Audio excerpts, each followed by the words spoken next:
Made with Spoken.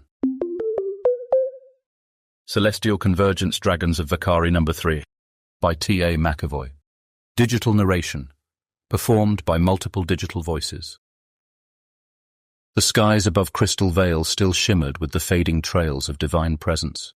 Bands of light rippled where Radiantus's wings had carved the heavens, their glow lingering like the last threads of a dream.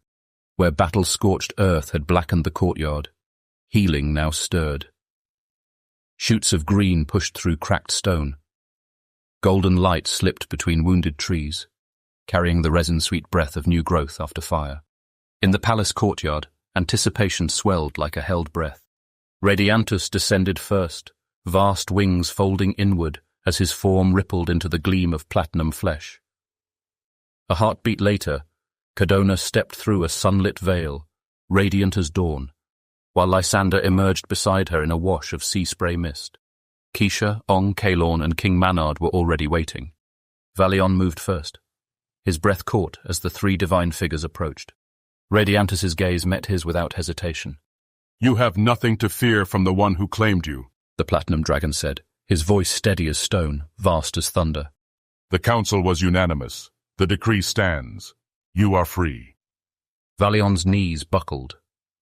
For an instant, he thought the ground itself would collapse beneath him, not from terror, but from the sheer shock of release. The burden he had carried for years fell away so suddenly that it left him hollow. A memory flared chains, shadows, silence. His chest seized, breath tearing loose like a snapped tether. And then, nothing. Only freedom. He dropped to the ground, his palms pressed against the stone, his eyes wide. "Thank you," he whispered, voice trembling. "Thank you. I thought—" Cadona stepped forward, light settling about her like a mantle. Her words were soft, certain. "You are free, Valion." Lysander's trident pulsed faintly as he reached out a hand. "Come, no need to kneel. Stand in your own name." For a moment, Valion only stared, stunned. Then, with trembling resolve, he took the god's hand and rose. For the first time, he stood not in defiance, nor in survival. He stood in acceptance like a man glimpsing his first sunrise after years in a cavern. King Manard's voice broke the silence, warm yet steady. "Radiantus, Cadona, Lysander, we thank you for settling this. We have already begun preparing Valion's path." Radiantus tilted his head, eyes narrowing with interest. "Arrangements?" The king's lips curved faintly. "He has chosen to train as a healer, not with magic, but with skill, herbs, salves, and craft. He will study the plants of Vacari to tend the wounded." Cadona's smile softened. "A noble path." Lysander inclined his head, sea light glimmering along his trident. "One that requires strength of another kind, the kind you already carry." Valion swallowed, his gaze shifting between them. For the first time in his life, he did not feel like a liability. He felt as though he belonged. Gratitude welled sharp and hot in his chest. Ong's anger still lingered at the edge of his thoughts. Keisha's wounds, the shadow of what he had caused. But for once, he let himself feel the tiniest spark of hope. "I was wondering," he began, rubbing the back of his neck. His voice wavered, shy yet determined. "if I might be allowed into the library. To read the scrolls I never had the chance to study, to learn." King Manard's eyes crinkled with warmth. "The library is open to all who seek wisdom. You are welcome there." His tone shifted, dry but not unkind. "But if you intend to brew anything that smokes, sparks, or bubbles suspiciously, do it outside." Valion flushed scarlet. The group laughed, Ong jabbing him with a grin, while Thalorian allowed the barest of smirks. Cadona tilted her head, lips curving faintly. "Perhaps," she said lightly. "we can even find you a mentor worthy of your dedication. But patience, Valion, you will need it." His throat tightened, words knotting before they could form. Gratitude swelled, fierce and almost unbearable. And then the air shifted. A soft gust swept through the courtyard, carrying the scent of sun-warmed metal and the high crystalline ring of distant chimes. A shadow passed overhead, not heavy, not cold, but immense, brilliant. They all looked up. Valion's heart stuttered. Awe rooted him to the stone, silencing every word he might have spoken. Keisha felt it too deeply, an older recognition burning in her blood. Above them, wings unfurled in radiant arcs. Golds, silvers, and violets blazed like stained glass, scattering prisms across the courtyard floor. The very air shimmered, bending beneath the downstroke of those wings. This was not mere beauty. It was legacy reborn. Radiantus lifted his gaze, reverence softening the steel in his eyes. Aurelius, He said, voice low yet resonant. ancient among the celestial dragons. He and his kin wait at Lyra'el. They have chosen to stand with us. The great dragon spiraled down, sunlight pouring from every scale. When his talons touched the courtyard stones, sigils of constellations flared briefly beneath his weight, then faded. The air thrummed with music like distant bells carried on a mountain wind. Aurelius bowed his head to Radiantus with regal ease. The celestial dragons await you. He said, voice ringing like tempered crystal. I kept them beyond the city gates, that the people might not meet awe with fear. You should be the one to announce our coming. Radiantus inclined his head. Wise as ever. Keisha stepped forward, her voice low but sure. Welcome home to Vacari, Aurelius. The dragon's gaze turned to her, eyes deep with memory and light. We are no strangers here. We left when the balance faltered, centuries past. But when Radiantus came to us with news of the threat rising, we knew. We could not remain apart. Keisha nodded, calm yet resolute. Then Vacari is honored by your return. Radiantus's wings flexed once, scattering starlight across the courtyard. His gaze lifted toward the horizon. It is time. Aurelius and I will fly to Lyra'el. There is much to prepare. He glanced back at Valeon, a faint grin touching his lips. Do not cause too much trouble with those herbs, healer. I will be checking on your progress. Laughter rippled through the courtyard, light and unguarded, carrying none of the tension that had weighed them down. Valeon flushed, but his smile held, the warmth of belonging taking deeper root within him. Then, with a surge of power, Radiantus unfurled his wings. Aurelius mirrored him, gold and platinum rising together, celestial fire blazing like twin suns. Their ascent carved arcs of brilliance across the sky, scattering petals from the palace gardens. The air rang with the sounds of birdsong and the music of light. For a long moment, the company stood silent, watching the two dragons climb higher and higher, until they vanished into the horizon's glow. For the first time in many years, it felt as though the light was winning. Beneath the falling prisms, wind curling through his hair, Valeon made a vow, quiet, fierce, unshaken. He would not waste this chance. He would prove worthy of their trust. Keisha's eyes glimmered. The library of Crystal Vale breathed in silence. Ancient shelves groaned like old bones. Parchment whispered against parchment. Shafts of golden light streamed through high-arched windows, turning drifting motes of dust into tiny constellations. The air was thick with the scent of time itself, dry vellum, metallic ink, and faint ghosts of herbs once pressed between pages. Lavender, sage, a trace of rosemary, whispers of remedies long gone. At the center of it all, Valeon was losing a battle. He sat cross-legged on the floor, encircled by a scatter of unfurled scrolls. One sagged across his knee. Another dangled loosely from his hand. 3 more sprawled around him like fallen soldiers. He wasn't sure whether to laugh or curse, so he did neither. He only sighed, staring at the battlefield of parchment. He squinted at the curling elvish script until the letters began to blur. Why does every healing scroll have to be an elven? He muttered, tapping one silver-inked line as though it had mocked him. I can barely read the alphabet. How am I supposed to know if this is a T for coughs or something that'll turn a nose green? Leaning closer, he sniffed. Rosemary lingered sharp in the ink. Is that lavender? Or liverwort? Or fire salt? No, not fire salt. Last time was enough smoke for a year. Careful, Valeon. The smooth voice cut through the quiet. Valeon nearly toppled backward, a scroll sliding from his lap. Caelorn stood in the doorway, one brow raised, arms folded over a silver-blue cloak that shimmered like moonlit water. I heard muttering, he said, tone dry as parchment.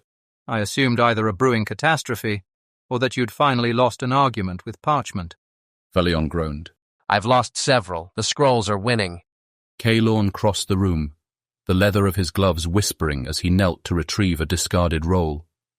The crackle of old vellum was sharp in the silence. Let me guess, ambitious, determined, completely illiterate in High Elvish medical script? Is that what this is? Valion flopped onto his back, arms spread wide. Figures. My mother taught me common sense. Everything else I learned from cantina menus and half-burned trade notes. Caelorn's smirk deepened. Lucky for you, I read this mess fluently.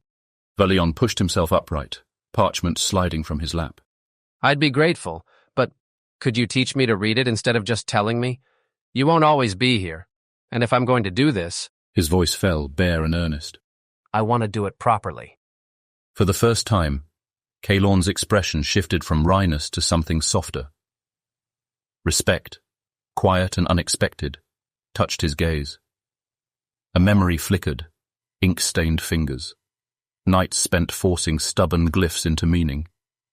Seeing the same resolve in Valion stirred something he hadn't expected. That, Caelorn said, folding the scroll with reverence, may be the wisest thing you've said since entering this room. Valion grinned faintly. Low bar. Still clears it. A laugh broke from behind the shelves. Both men turned as Thalorian emerged, cedar clinging to him like smoke. I wondered how long it would take you to notice the scrolls were in Elven, he said, mouth twitching with rare amusement. You're not the first to fight them, but Caelorn is right. If you're serious, you'll need the language. Valion blinked. You've been here the whole time? Thalorian shrugged. Long enough to hear you scold a fire salt recipe, worth every moment. Caelorn smirked. You were waiting to see if he'd admit it himself. Of course, Thalorian said, a faint grin breaking through. Far more entertaining that way. Valion buried his face in his hands. I'm never going to live this down, am I? Unlikely, Caelorn said. But, Thalorian added, his tone gentler. You are making progress. That matters. Valion lowered his hands. Despite himself, he smiled. Then it's settled. I'll learn Elven, even if it kills me. Caelorn passed him another scroll, his voice dry as ever. Let's make sure that isn't your first literal translation. From the doorway, unseen by the others, Keisha leaned against the arch. She didn't speak. She didn't need to. Soft laughter drifted from within the library, warm as sunlight through leaves, and it washed over her like a balm. Pride bloomed quietly in her chest. Valion, who once avoided every crowded hall, now sat among scrolls and sarcasm, stubbornly determined instead of hiding. She let the sight fill her, a fragile warmth taking root, before she slipped back into the corridor. Outside, the air smelled of sun-baked stone and fresh herbs from the palace gardens. At the base of the steps, Ong and Gailong hunched over a city map, arguing with the intensity of generals, or perhaps lost travelers. Keisha arched a brow. Do I want to know? Gailong tucked the map under his arm, grinning. We're scouting. Highly classified cartographic strategy, Ong said, solemn as a judge. Scouting what? Keisha pressed. A place for Valion to test his potions where he won't burn down the market. Gailong replied. Ong snorted. Last time he burned a hole clear through a fruit cart. The vendor nearly challenged him with a melon. Keisha laughed until her gaze met Ong's. Mischief flickered in her eyes. Funny. Remind me how long you struggled to read Elven when you first came to Everhona. Colour flooded Ong's face. He scratched at the back of his neck. A year ago the jab might have cut. Now it almost felt like belonging. Keisha. Her grin widened. I still have the letter you tried to write my father, the one where you accidentally proposed to a fountain. Gailong doubled over, wheezing with laughter, the map nearly slipping from his grasp. Please, Ong muttered. Don't tell Valion. Keisha only smiled wickedly and warmly and said nothing. She watched the brothers walk off, still bickering about safe explosion zones, her smile lingering as their laughter carried across the courtyard. The world was still scarred. Shadows still loomed. But laughter, unbidden and unguarded, was returning. And that, too, was healing. Later that day, Valion found himself surrounded, not by scrolls, by people. Where exactly are we going? He asked. peering over Ong's shoulder as the group herded him along. No peeking, Gylon said, grin wide. Just trust us. Kalorn added, tone unreadable but sure. They kept him in the center as they wound through the city streets, until the bustle faded to birdsong and the hush of wind moving through leaves. Valion caught the scents before he saw it. Fresh rosemary, warm wood polish, the cool mineral tang of stone. They stopped. Keisha stepped ahead, eyes bright. Look. Valion turned and froze. A modest stone hall rose just beyond the walls, cradled in flame-leaf trees, glowing gold and crimson beneath the sun. Vines curled along its foundation, while broad windows spilled soft light across polished steps. Inside waited rows of shelves, half stacked with translated scrolls, half heavy with curling elven script. Work tables stood ready, lined with jars of herbs, neat stacks of parchment, and a polished cauldron that gleamed as if eager for flame.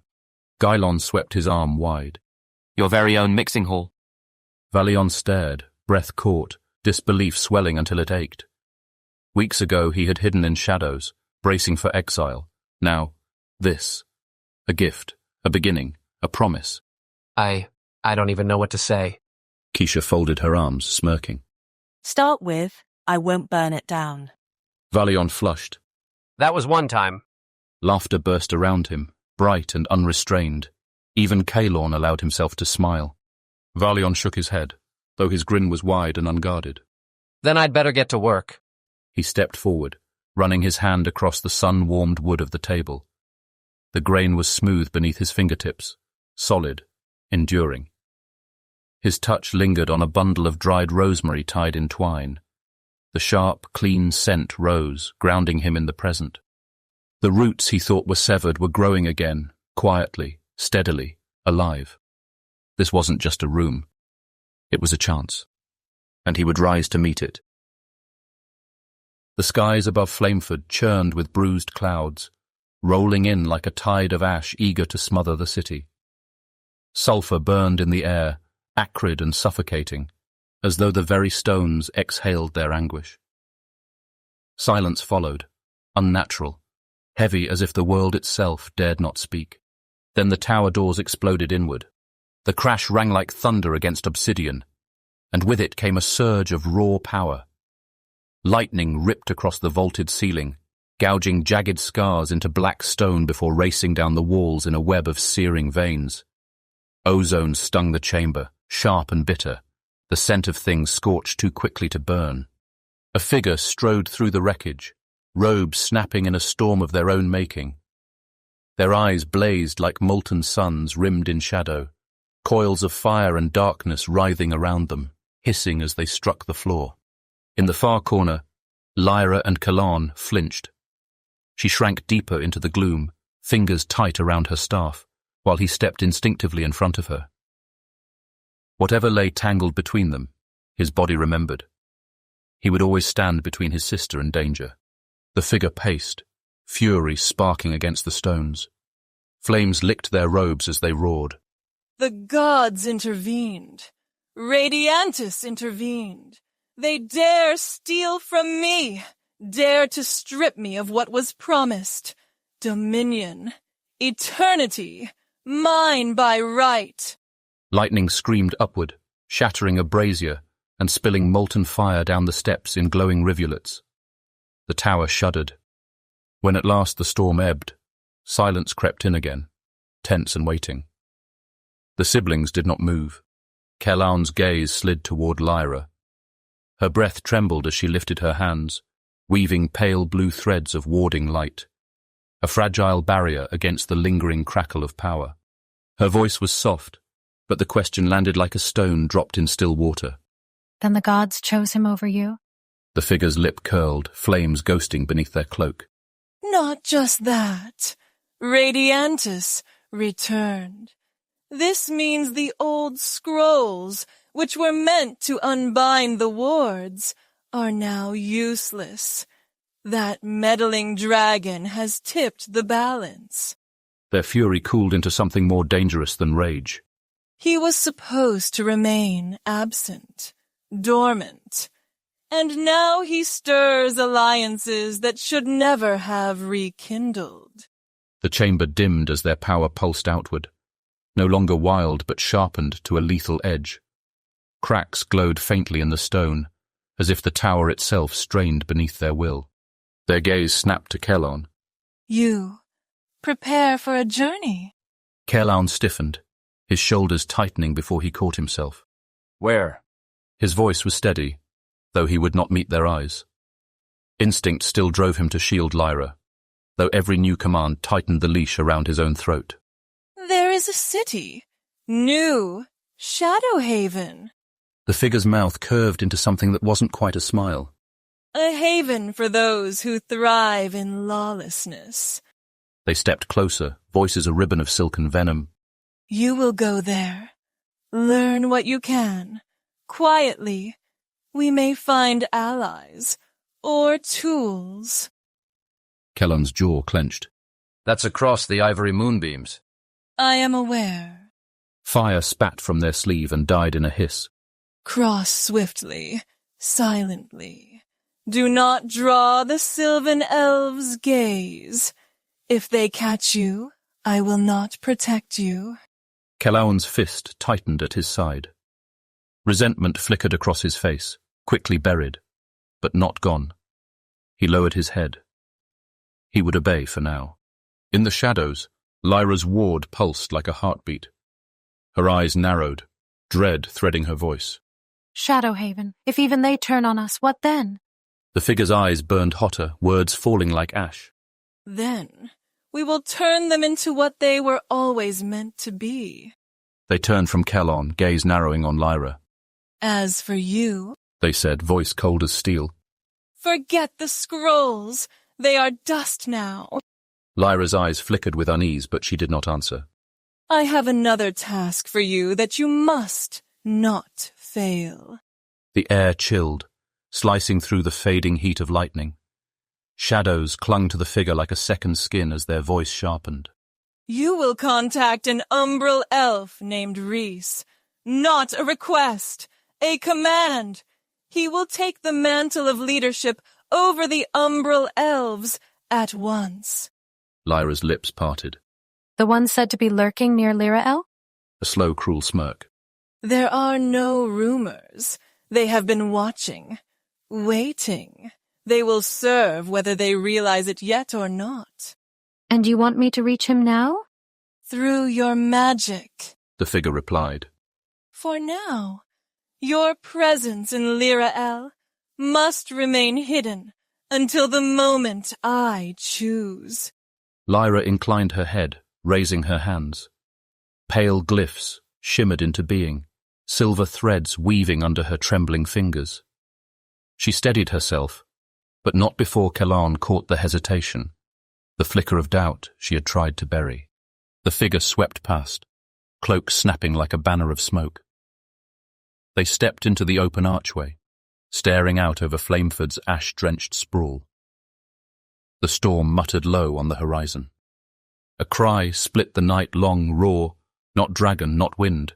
It reverberated through the tower, primal and hungry. The figure's eyes burned brighter, their smile stretching in the gloom. It is time, they whispered.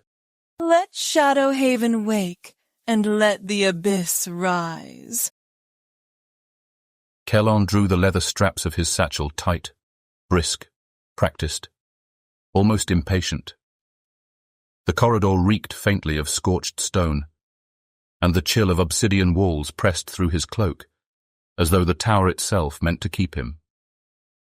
Inside, vials rattled against folded maps and sigil-etched charms tools for quiet travel, or if need be for flight. He glanced at his sister, voice low. I'll admit it, I'm glad to leave. A few days without lightning chewing through the ceiling might do wonders for my nerves. Lyra offered a faint smile, though it never reached her eyes. Kellan exhaled. But what worries me isn't Shadowhaven, it's getting there. The ivory moonbeams, Lyra said, folding her arms. He nodded, jaw tight. The mysterious one thinks it will be simple for a lone traveler to pass unnoticed. But that forest watches everything. Sometimes you never see the Sylvan Elves, but they always see you, and they don't forgive trespass. not from anyone who walks out of our lands. His gaze flicked upward toward the higher chambers of the tower. Their temper reminds me of Phoenix. Lyra's mouth quirked faintly. True, but a short fuse isn't rare among those who wield too much power. Let magic seep into your bones long enough, and you start to think the world should bend faster to your will. Kellan huffed.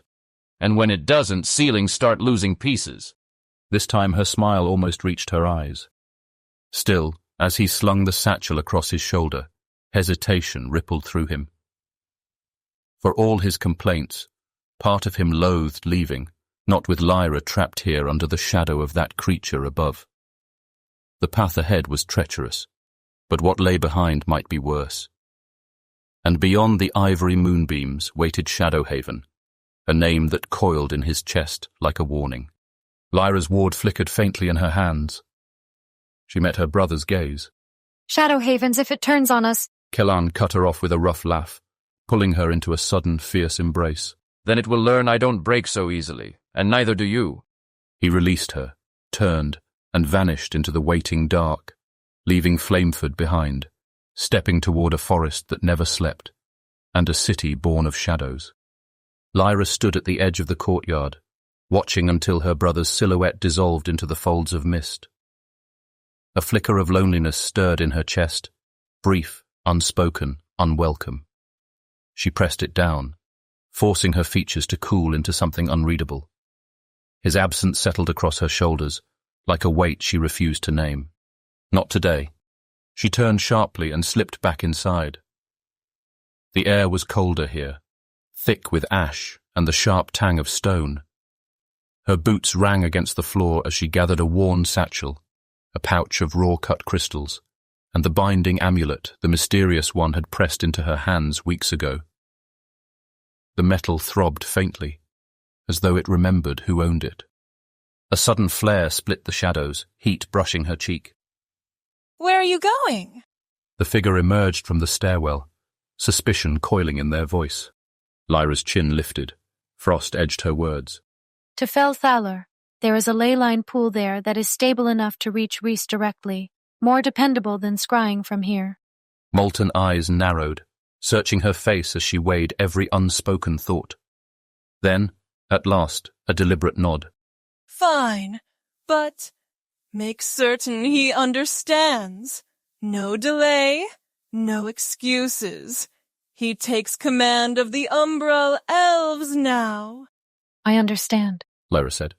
Her voice was steady, though her fingers faltered over the glyphs. She caught the tremor and forced it still. The figure turned, cloak snapping like a lash, and vanished into the labyrinth of black stone. No farewell, no trust, only smoke in their wake. Lyra moved quickly to the outer chamber, where a jagged arch loomed, veiled in shimmering shadow. She laid her palm against it, and the surface rippled cold, like water sealed beneath ice. For a heartbeat, memory clawed at her another ritual, another silence, a failure that had cut her to the bone. She drew a long breath. This time, the glyphs thrummed in answer. The darkness curled around her fingers, not pushing her back, but pulling her in. It whispered her name. Lyra stepped forward, and the gate closed over her like a mouth snapping shut. Far from the tower's outer halls, past winding corridors where scorched stone drank the torchlight, and ancient runes throbbed faintly in the walls, the mysterious figure descended into the heart of a place few knew existed. At the base of a narrow stairwell waited a sealed chamber, its surface veiled in shadow, obsidian sigils pulsing with dark magic. A sharp gesture, a whispered word, and the runes unravelled, their glow bleeding away. The stone door groaned open. Inside, the air was colder. Still, saturated not with absence, but with expectancy, like something vast crouched just beyond the dark, waiting to be named. The figure strode to the center, where jagged crystal spires jutted in a crude ring. Raising a hand, they coaxed each shard alight until the chamber pulsed with fractured, unnatural brilliance. Come, they commanded, steel threading their tone, though urgency flickered beneath. I told you, it would soon be time. The crystals throbbed, light quivering like a heartbeat. A whisper stirred the air, half wind, half voice. Then silence. The figure's brow tightened. I need the shadow dragons and the abyssal brood. Both. The veil is thin. The gods stir. And still you delay. The glow faltered, answering only with a restless hush. Shadows curled around them as they stepped back. Eyes burning with fury rained to a razor's edge. They should have come already. Flameford waits. Shadowhaven waits. Their hesitation grows. Tiresome. A lash of fire spat from their cloak as they turned, storming from the chamber. The stone door slammed shut with the finality of a tomb. Far from the tower's sight, deep in the ribs of a lava-forged cavern, two colossal figures stirred. Zilron rose first, crimson scales dulled by shadow, molten eyes glowing with a hunger that never dimmed. Beside him, Glazeria coiled her frost-edged wings close, each breath spilling ribbons of ice that cracked in the air. They had not been summoned, but they knew who had. Their gazes met no words, only the measure of ancient warriors bound by grudges older than kingdoms. Somewhere beyond the horizon, the call to the shadow dragons and the abyssal kin still echoed, waiting for an answer. Zilron's tail scraped against stone, a low growl rolling from deep in his chest. Glaceria's eyes narrowed. Not defiance, not yet, but judgment. They had heard the summons meant for others, and still they remained. Not loyal, not obedient, and perhaps not inclined to serve at all. In the heart of Fel Thalor, where the air tasted like copper and ozone, Lyra stood within a ring of jagged crystal spires, their edges glimmering with fractured light. Ancient runes thrummed beneath her boots, each vibration synchronizing with the rhythm of her breath.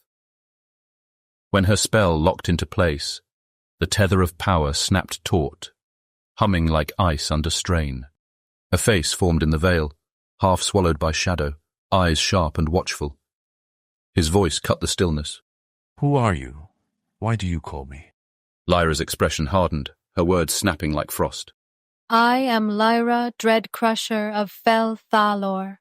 I speak by command of the one you will serve. The mysterious one demands you take command of the umbral elves now. Silence spread, thick as stone. Rhys shifted, his gaze narrowing. These things take time. I have been observing. Lyra's laugh was cold, edged with venom. Shall I repeat that for them? Rhys requests more time. Do you think they will be amused? His jaw clenched, his breath caught. No, it will be done. Immediately. Her smirk sharpened, predatory. Once she might have lowered her eyes. Not anymore. Good. Rhys hesitated. Will you speak to me again? Lyra's gaze glimmered with dark amusement that never reached her eyes. For now, the mysterious one has placed me at your side, but don't mistake me for lenient. Her magic lashed out. Unseen coils tightened around his throat. He choked, eyes blazing, until she released him with a flick. The threads dissolved into smoke. Do you understand? He rasped. The shimmer collapsed, leaving only silence. Lyra exhaled, lips curling with quiet, dangerous satisfaction. Rhys needed the reminder, and she had needed the proof. This power was hers, not borrowed. She shouldered her satchel and turned to the shadow-rimmed gateway. For an instant, she remembered another ritual, another silence, a failure that had cut her to the bone. Her hand hovered, trembling, over the surface. It rippled coldly, like water sealed beneath ice. Then she stepped through. The shadows surged up to meet her, wrapping her in their chill embrace. They whispered her name as they closed around her. Not as a stranger, but as kin.